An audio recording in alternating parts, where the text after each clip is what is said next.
आज के case studies के इस लेक्चर में बात करेंगे पत्नी को अपने पति, उसके परिवार वाले और उसके रिश्तेदारों के विरुद्ध एफआईआर दर्ज करवाना इतना भारी पड़ गया कि यहाँ पर वो वाली कहावत लागू हो जाती है जिसे कहते हैं आ बैल मुझे मार, अपने ही पैर पर कुल्हाड़ी पटकना। ये दोनों कहावत यहाँ पर पत्नी के केस में पत्नी के ऊपर लागू होती हैं, क्योंकि कोर्ट ने यहाँ पर पत्नी के विरुद्ध एक ऐसा आदेश कर दिया है जिसकी वजह से पत्नी का पूरा अस्तित्व ही यहाँ पर खतरे में आ गया है।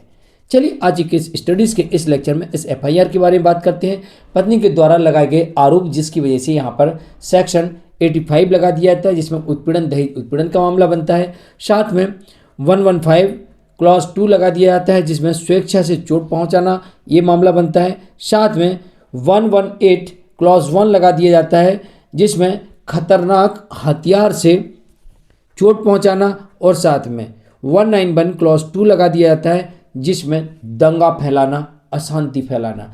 इस तरह की गंभीर धाराओं में पत्नी के द्वारा पति सहित उसके परिवार और रिश्तेदारों के विरुद्ध मामला दर्ज करवा दिया जाता है, एफआईआर दर्ज हो जाती है। लेकिन कोर्ट ने जब आदेश दिया तो पत्नी के पैरों तले जमीन खसक जाती, क्योंकि यहां पर पत्नी की यह सबसे बड़ी भूल साबित होगी, उसे सबसे बड़ी गलती साबित होगी, और इस गलती की वजह से अब उसे जीवन पर्यंत पछताना पड़ेगा कि मैंने केस करके कितनी बड़ी गलती कर दी। जय जिनेंद्र हूं केस जैन। वीडियो को लाइक और शेयर कर दिया, और इस तरह जजमेंट्स पाने के लिए जिसमें आपको 200 जजमेंट्स मिलेंगे या अन्य किसी जानकारी के लिए दिए गए नंबर पर आप हमें संपर्क कर सकते हैं। चलिए शुरुआत करते हैं। दरअसल मामला कुछ इस प्रकार से देखने को मिलता है कि पत्नी के द्वारा जो मामला दर्ज कराया जाता है उसमें 3 जनवरी 2025 को एक आदेश पारित किया जाता है और इस आदेश को चुनौती दी जाती है। देखिए कितनी फास्ट यहाँ पर एक्शन हो रहा है और इसका रिजल्ट आ रहा है। कब आदेश होता है? 3 जनवरी 2025 को एक आदेश पारित होता है और उसमें तलब किया जाता है पति सहित परिवार के अन्य लोगों को और रिश्तेदारों को कि आइए कोर्ट में, आपके विरुद्ध पत्नी ने मामला दर्ज करवाया है, आपकी बहू ने मामला दर्ज करवाया है, और सबको बुलाया जाता है कोर्ट में। और जब कोर्ट में बुलाया जाता है तो इसमें से कुछ लोग जो थे वो सीधे हाई कोर्ट चले जाते हैं। वो कहते हैं हमारा क्या लेना देना इस केस से, अरे पति जाने, उसके परिवार के लोग जाने, हमें क्या लेना देना। लेकिन शायद ये बात इन लोगों ने सोची नहीं होगी कि हम मांगने जा रहे हैं कुछ और न्यायालय हमें दोनों हाथ भर के देने वाली है, भर भर के हमें उपहार देने वाली है। इतना बड़ा ऑफर दे दिया कि यहाँ पर पति सहित उसके परिवार के लोगों के अलावा रिश्तेदार झूम उठे, नाचने लगे, गाने लगे। क्या आदेश दिया कोर्ट ने, चलिए आगे बढ़ते हैं। दरअसल इस मामले में पत्नी के द्वारा आरोप लगाया जाता है जिसमें बीएनएस की धारा 85 के अंतर्गत मामला दर्ज होता है, 115 क्लॉज 2 के अंतर्गत मामला दर्ज होता है, और 118 क्लॉज 1 के अंतर्गत और 191 क्लॉज 2 के अंतर्गत मामला दर्ज होता है, जो कि काफ़ी गंभीर धाराएं इसमें देखने को मिल रही हैं, जो कि आरोप हैं काफ़ी गंभीर पत्नी के द्वारा आरोप लगाए गए हैं। अब इस मामले को पति के रिश्तेदारों ने चुनौती दे दी। अभी पति और उसके परिवार के लोग नहीं गए, उनके रिश्तेदारों ने चुनौती दे दी कि भैया हमारा क्या लेने देना इस केस से। और जब पटना हाईकोर्ट पहुंचते हैं तो पटना हाईकोर्ट इस मामले में स्पष्ट करती है कि यदि पहली शादी से तलाक नहीं हुआ तब दूसरी शादी कानूनन मान्य नहीं होती, और ऐसी स्थिति में भारतीय न्याय संहिता यानी कि बीएनएस सेक्शन 85 और अन्य धाराओं में के अंतर्गत मामला नहीं बनता। खास तौर से 85 के अंतर्गत तो मामला बिल्कुल भी नहीं बनता। जहां पर पहले से पत्नी शादीशुदा है, अभी उसका डिवोर्स नहीं हुआ और वो दूसरे पति के ऊपर अगर केस करना चाहे, उनके रिश्तेदारों पर करना चाहे, उनके परिवार वालों पर केस करना चाहे, तो बीएनएस की धारा 85 के अंतर्गत वो मामला दर्ज नहीं करवा सकती। यह साफ तौर से स्पष्ट कर दिया। और साथ ही कोर्ट ने यह भी कहा कि इस मामले में वैवाहिक क्रूरता का मामला ही नहीं चलाया जा सकता, और इस मामले को रद्द कर दिया। कोर्ट ने यह भी कहा कि पहली शादी से तलाक के बिना दूसरी शादी करना ही शून्य माना जाता है, इसलिए बीएनएस के तहत क्रूरता का केस पति और उसके ससुराल जन पर नहीं किया जा सकता और इसे रद्द कर दिया जाता है। आगे कोर्ट ये कहती है इस मामले में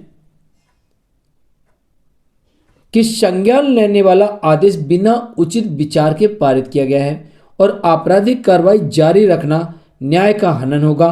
कोर्ट ने यह भी कहा कि इन आरोपों से कोई अपराध नहीं बनता। क्या कहा कोर्ट ने? इन आरोपों से कोई अपराध नहीं बनता, यानी कि पत्नी जो आरोप लगा रही है उन आरोपों के सबूत ही नहीं है। तो 85 धारा कब लगेगी? जब पत्नी विवाह, यानी जो महिला है वो विवाहित हो। दूसरी कंडीशन कोर्ट ने क्या कह दी? अगर वो पहले किसी से विवाहित थी तो उससे उसे डिवोर्स लेके आना पड़ेगा, फिर इससे शादी करेगी तब लगा सकती। लेकिन इस मामले में ये महिला पहले से विवाहित थी, इसने पहले पति से डिवोर्स नहीं लिया, दूसरी शादी कर ली और इस पति और इसके परिवार और रिश्तेदारों के ऊपर और गंभीर धाराओं में मामला दर्ज करवा दिया। तो कोर्ट ने यहाँ पर स्पष्ट कर दिया कि शादी ही नहीं है वैध, ये शादी वैध ही नहीं है। कोर्ट ने इस शादी को ही अवैध घोषित करार दे दिया, इस शादी को शून्य बता दिया कोर्ट ने। अब जब शादी शून्य है तो आप 85 के अंतर्गत मामला दर्ज नहीं करवा सकते। और इसके अलावा कोर्ट ये कह रही है कि भाई इस मामले में आपराधिक कार्य जारी नहीं रख सकते क्योंकि इसमें कोई मामला ही नहीं बनता है, यानी कि पत्नी जो आरोप लगा रही उसके प्रमाण ही नहीं है।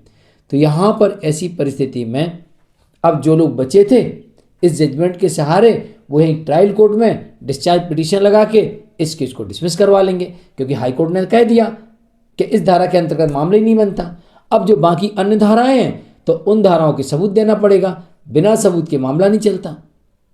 कोई भी आपराधिक मामला है उसमें सबूतों की आवश्यकता पड़ती है, तो यहाँ पर सबूत ही नहीं है। जब सबूत नहीं है तो मामला नहीं चलेगा, तो यहाँ पर इस मामले को रद्द कर दिया गया।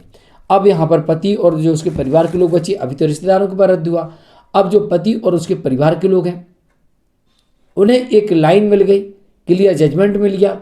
इस जजमेंट के आधार पर हाई कोर्ट ने स्पष्ट कर दिया कि शादी वैध ही नहीं है, तो शादी ही शून्य है।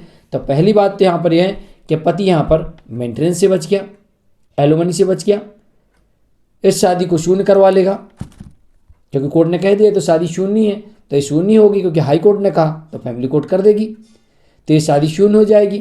तो पत्नी को एलिमनी भी नहीं मिलेगी और इसके अलावा पत्नी को केस लड़ने का खर्चा भी नहीं मिलेगा, कॉम्पनसेशन भी नहीं मिलेगा और दहेज उत्पीड़न का केस भी रद्द हो जाएगा। पत्नी को डोमेस्टिक वायलेंस में कोई अनुतोष नहीं मिलेगा, राइट टू रेजिडेंस और रेंट भी नहीं मिलेगा। यानी कि पत्नी ने अपने ही पैर पर कुल्हाड़ी पटक ली। अगर इस मामले में झगड़ा नहीं करती, कुछ नहीं करती, मामला कोर्ट नहीं जाता, तो यहाँ पर पत्नी बढ़िया आराम से उस घर में रहती और उसके कोई भी अधिकार भी नहीं छीनते। लेकिन यहाँ पर अब पत्नी को कुछ नहीं मिलेगा और पत्नी के पास पछताने के अलावा कुछ भी हाथ नहीं लगेगा। मैं मुकेश जैन। जजमेंट आता है पटना हाईकोर्ट की तरफ से और इसका जजमेंट क्रमांक है क्रिमिनल मिसलेनियस नंबर 36-935/2025 और जजमेंट आता है 19 जनवरी 2026 को। सोचिए जरा कितनी जल्दी इस केस में जजमेंट आ गया। जब किसी केस में कोर्ट को सब कुछ स्पष्ट दिखता है तो कोर्ट बिल्कुल भी देरी नहीं लगाती है, प्रथम दृष्टया उस मामले को भांप लेती है, मजरूम को नाप लेती है और तथ्यों को देख लेती है और फटाक से आदेश कर देती है। ये लोग कब गए हैं? 3 जनवरी को जाते हैं हाई कोर्ट में, ट्रायल कोर्ट में 3 जनवरी को आदेश होता है इनके विरुद्ध और ये लोग हाई कोर्ट जाते हैं और हाई कोर्ट जाते हैं और देखिए 19 जनवरी को आदेश आ जाता है। मैं मुकेश जैन, आज के लिए इतना ही। नमस्कार।